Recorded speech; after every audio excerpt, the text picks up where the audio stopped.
Ce soir, branlette.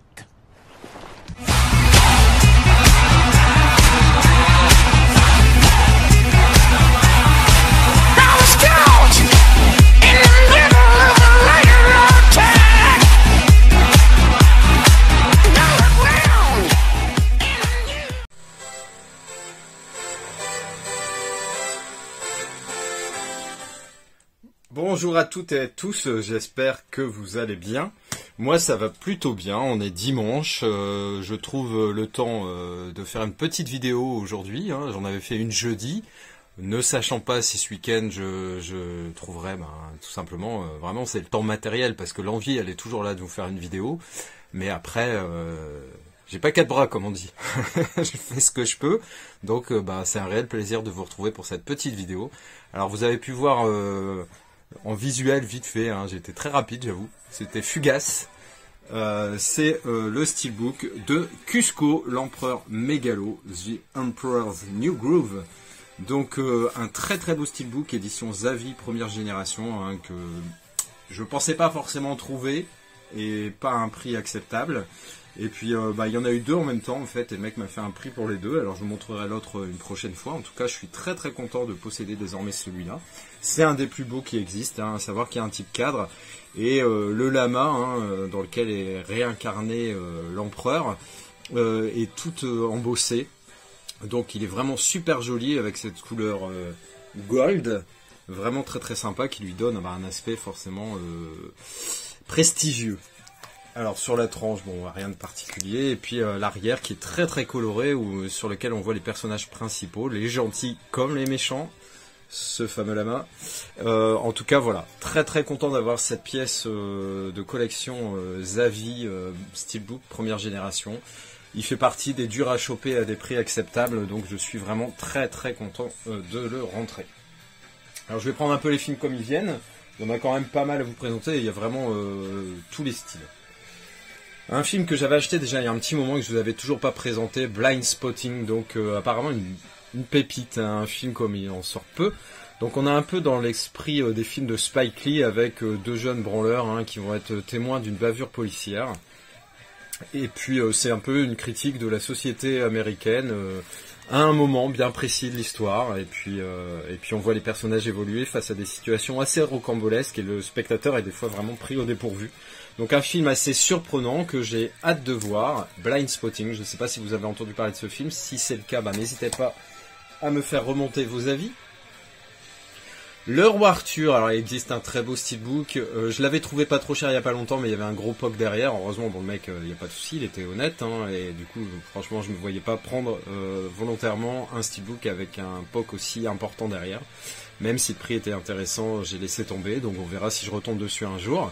Donc le Roi Arthur avec une belle distribution et un peu le Roi Arthur revisité parce que là en gros ils vont devoir s'unir pour se battre contre les Saxons. On a forcément Merlin et puis on a Guenièvre hein, qui est campé par la belle Keira Knightley, hein, celle de Love Actually notamment, et un bon film d'action très très sympa. Content de le rentrer dans ma collection, je l'avais qu'en DVD il y a encore peu de temps, donc là c'est vraiment cool. Kiss Kiss Bang Bang, là on est dans la comédie US vraiment sympa, style buddy movie, avec j'en parlais de Val Kilmer il y a peu de temps, donc dans Willow forcément, et là aussi c'est un bon rôle, où là il joue un méchant, mais c'est un film comique, et il y a surtout un excellent Robert Downey Jr., un film que j'ai vu il y a quand même maintenant un petit moment, mais que j'ai bien aimé, et là j'étais passé par l'Allemagne pour avoir une VF sur ce Blu-ray, c'est quand même malheureux. La maison au bout de la rue avec Jennifer Lawrence. Alors on est proche, pour moi c'est entre comment ça s'appelle, Amityville forcément, et puis Vampire, vous avez dit Vampire, parce qu'en gros il y a eu un massacre dans la maison voisine de celle de Jennifer Lawrence. Seul un garçon y vit toujours, et elle va se rapprocher de ce garçon et elle va voir que le cauchemar n'est pas terminé. On est dans les films sur la société, donc là c'est Northwaste, un film que j'avais découvert je crois sur Arte à l'époque, et il m'avait bien plu. Alors c'est un film un peu sur la violence et les bas-fonds de Copenhague, donc Copenhague c'est Danemark si je ne m'abuse, J'espère que je me trompe pas, sinon je vais passer pour un idiot. Bon bref, c'est pas grave, ça peut arriver à tout le monde. Northwest, donc je vous dis, c'est un film que j'avais vu Arte, que j'avais bien aimé. En gros, c'est une petite frappe qui va voir débarquer un Kate dans sa banlieue. Et il voit là la possibilité d'une ascension sociale au niveau caste gangster importante, donc il va y aller. Mais forcément, la situation va vite dégénérer et la violence va côtoyer, on va dire, les jardins d'enfants. Un film, oui, que je n'ai jamais vu, hein, le film de Stephen King, réalisé par Stephen King, écrit par Stephen King, je crois que c'est un des seuls, peut-être même le seul, avec un acteur que j'aimais beaucoup mais qui n'a pas fait grand chose depuis les films que j'ai aimés, hein, Emilio Estevez, j'avais adoré Young Guns, La Nuit du Jugement, Outsiders, etc. Et je n'ai pas vu Maximum Overdrive, je sais qu'il y a une BO assez intéressante avec notamment du AC/DC. Et en gros, c'est les machines qui deviennent un peu folles et on a l'impression qu'elles n'ont qu'une envie, c'est d'éradiquer les humains de la surface de la Terre. Voilà, en gros. Les machines qui deviennent folles, un peu possédées, et ça m'a l'air toutefois assez sympa dans le pitch. Après, je sais pas du tout ce que ça donne vraiment dans la réalisation, j'en sais rien. Après, je me dis que c'est un film qui est assez connu, quand même des chances que ça soit correct. J'avais acheté le 4K il y a quelques temps d'Apollo 13, alors j'avais eu une opération avec un autre film, je sais plus, c'était pas Ad Astra, je sais plus quel film c'était, mais un film aussi de conquête de l'espace. Donc Apollo 13, Houston, we've got a problem, c'est une phrase qu'on connaît bien, donc navette spatiale qui va connaître un problème à des milliers de kilomètres de la Terre. On a un casting absolument de dingue avec Tom Hanks, Kevin Bacon, le regretté Bill Paxton, Gary Sinise et Ed Harris. Alors j'en profite pour faire un petit rappel par rapport à la vidéo précédente. Dans Gone Baby Girl, Gone Baby Gone, ça y est, je fais encore une connerie. Donc Gone Baby Gone, c'est pas Viggo Mortensen, hein, c'est Ed Harris. Mais c'est vrai que sur le plan du steelbook, la ressemblance est assez surprenante et je me suis laissé avoir et il y a un abonné qui m'a dit c'est Ed Harris et il avait tout à fait raison. Donc je fais le correctif, j'en profite de voir le nom de Ed Harris pour rebondir là-dessus. Donc un steelbook assez simplissime mais qui reprend forcément bien le thème de l'affiche et du film. Donc content de le rentrer, en plus il se trouve pas cher, dans les moins de 15 € vous pouvez le trouver, et là il était neuf sous blister, je crois qu'il vient d'Italie, il y avait la piste française mais de toute façon j'y ai mis le 4K. Alors ensuite, lire le remake de Cimetière, Pet Cemetery, donc Cimetière des animaux. Je sais qu'il n'est pas forcément apprécié de ceux qui ont aimé l'origine, hein, le premier. Mais moi je sais que la bande-annonce m'a vachement hypé. Il y a John Voight, si je me trompe pas, dedans, hein, qui joue le papa dans La Planète des Singes par exemple. Et moi ça m'a l'air très très bien. Et j'avoue que j'ai une faiblesse pour ces films-là. Et moi j'avais adoré, mais vraiment encore plus que le premier. Hein, c'était Pet Sematary 2 avec Edward Furlong, si je ne m'abuse, qui est vraiment vraiment excellent. Donc le mythe du ancien cimetière indien dans lequel si on enterre des choses, elles reviennent à la vie. En gros. Vous voyez, j'arrive à synthétiser quand même bien cette histoire.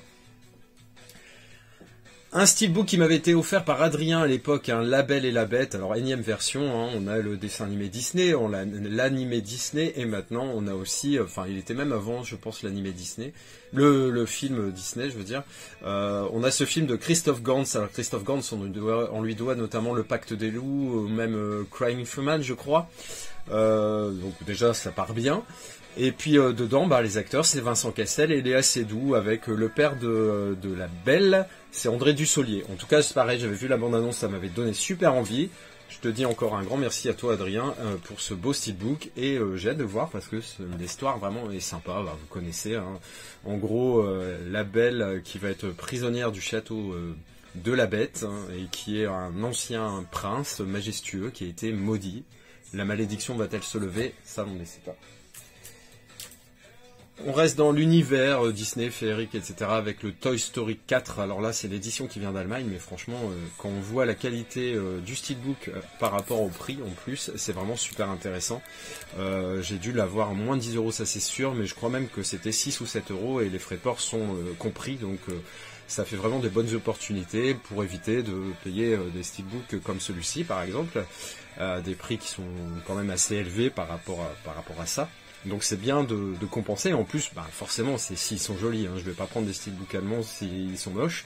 En plus, là, le titre, forcément, bah, il reste en anglais, Toy Story 3. Donc il n'y a vraiment aucun souci. Donc très content de le rentrer. Un film que j'adore. Hein. J'avais juste en DVD et là, direct, au lieu de prendre La Marée, j'ai réussi à avoir le steelbook. C'est le film Deliverance. Toujours avec Jon Voight. Et Burt Reynolds, donc très très content de le rentrer. En plus, un steelbook pas évident à choper, surtout pas un bon prix. Et j'avais eu un bon prix parce que j'avais eu un petit litige avec un vendeur, je crois sur eBay, où j'avais reçu quelque chose d'un peu abîmé, je crois. Et il m'avait dit, je vous ferai un prix sur le prochain. Et j'ai choisi Deliverance et effectivement, il m'a fait un très très bon prix. Donc vous connaissez ces copains de toujours hein, qui vont descendre un fleuve qui va disparaître, je crois, avant des travaux. Et ils vont être pris pour cible par des espèces de la population locale, hein, qui est assez limitée intellectuellement. Elle va être prise à partie là-dedans. Et voilà, c'est un survival à travers la nature très hostile, mais surtout l'humanité qui est très hostile. En tout cas, c'est un très très bon film et un très beau style. Je suis content de rentrer. Alors oui, j'ai craqué, j'ai pris Bienvenue chez les Ch'tis. Il y a qu'un film que je ne veux pas prendre avec Danny Boone, c'est Red, Red Dingue ou Red, je sais plus, enfin sur le Red, mais où je le trouve vraiment carrément pas crédible et c'est pas possible. Là forcément il est crédible vu qu'il est des Hauts-de-France, hein, dans notre cher Danny Boone, donc c'est assez sympa. Bah voilà, on joue vraiment sur le folklore, l'exagération hein, de ce qui compose la mentalité des nordistes, à savoir qu'ils ont un super grand cœur, mais c'est quand même bien des cassos, hein, on est un peu décrié comme ça, donc c'est un peu dur à avaler, mais une fois que c'est avalé et qu'on prend le côté comique, il y a des choses qui sont vraies hein, malgré tout, donc ça reste un film acceptable, qui avait fait un carton plein lors de sa sortie, et au départ j'y allais un peu à rebrousse-poil, parce que j'aime pas trop qu'on critique ma région, hein, forcément, et ses habitants, même si je sais qu'il y a forcément, comme dans toute région, des choses qui ressortent et qui sont pas forcément toujours glorifiantes. Cadmerat joue très bien en fait, en tout cas le mec qui se retrouve dans le Nord contre son gré après une escroquerie à la poste, hein, je crois. Ça reste quand même assez sympa. Voilà. Faut savoir revenir un peu sur ses avis et puis évoluer, c'est ce que j'en parle souvent, hein, c'est ça justement, il faut se remettre en question, pas rester campé sur ses positions ad vitam aeternam, voilà. Ensuite, j'avais pris, je crois, sur Blue Cats l'American Pie 4, parce qu'il n'était pas cher, 5,90, et j'avais envie de les avoir en Blu-ray, mais bon, les 3 premiers étaient un peu plus durs à avoir.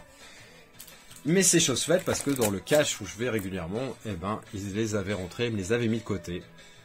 Donc, ces films avec Jason Biggs, bonne distribution, des films, voilà, l'American Pie, c'est la tarte aux pommes, hein, une spécialité américaine. On sait dans le film à quoi elle sert à Jason Biggs. Bon, c'est assez gras, un humour assez lourd, mais franchement, c'est des purs moments de détente et on rigole bien. Et voilà, des situations incroyables forcément, il y a du cul, hein, il y a de l'humour gras, mais ça reste de très bonnes comédies US, voire même les références des comédies US hein, des années 90-2000. American Pie 2, toujours avec Stiflers, des belles gonzesses, hein, on en est toujours là, et le 3 donc qui s'appelle Marion Lay. Bah écoutez, cette petite vidéo est terminée. Donc j'espère que vous avez passé un bon moment. Moi j'en ai passé un très très bon avec vous. Très content de rentrer tous ces films. Maintenant je vais les ranger bien dans ma collection. Ah si, je vais vous présenter un dernier truc. Voilà, je vais pas détailler parce que d'autres l'ont fait avant moi et donc ça fait un peu redondance. C'est cette version ESC de la fiancée de Chucky, pardon, hein, un peu style VHS. Alors bon, je suis pas super fan moi de ce format. Je l'ai pris vraiment pour la déco par rapport au coin avec les Chucky. Mais je me vois pas du tout les ranger, vous voyez ici, voir un truc super grand à côté d'autres, voilà, j'ai pas du tout envie de ça. Même si l'édition est sympa, moi la VHS j'ai vraiment tiré un trait dessus, donc voilà, j'en prendrai pas 50 000, celle-là c'était vraiment pour la référence à Chucky et vraiment pour la décoration. Bah écoutez, j'espère que vous avez passé un bon moment, on continue avec quelques vidéos présentation et on va finir par y arriver à faire cette room tour 2021. Ne vous inquiétez pas, ça ne sera que meilleur. Allez, je vous dis à bientôt. Ciao.